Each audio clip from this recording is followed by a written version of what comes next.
कि करूं तेरे नाम पे जा फिदा, नहीं कि जा दो जहां फिदा, दो जहां से भी नहीं जी भरा, करूं किया करोड़ों जहां नहीं।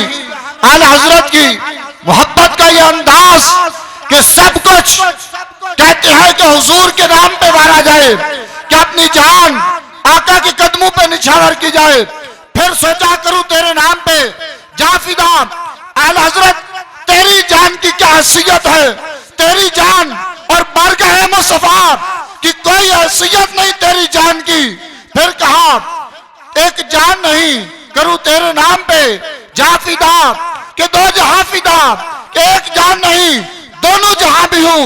या रसूल अल्लाह, या हबीब अल्लाह, या नजी अल्लाह, या सफी अल्लाह, या खातमुल अंबिया, आपके कदमों पे कुर्बान कर दूं। फिर सोचा ये दोनों जहां की भी कोई हैसियत नहीं। अगर रब्बे सुल जलाल ने करोड़ों जहां भी बनाए होते, वो भी सारे मुस्तफा के कदमों पे निछावर कर दिए जाते, तो फिर भी मेरे मुस्तफा का मकाम तो वराउल वरा है।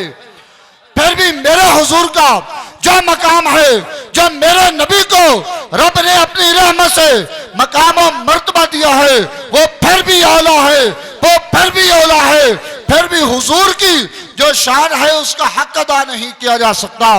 तो अल्लाह रब्बुल जुल जलाल हमें आला हजरत ने जो फिक्र दी है, उसी फिक्र पे जिंदगी भी अता फरमाए और उसी फिक्र पे मौत भी अता फरमाए।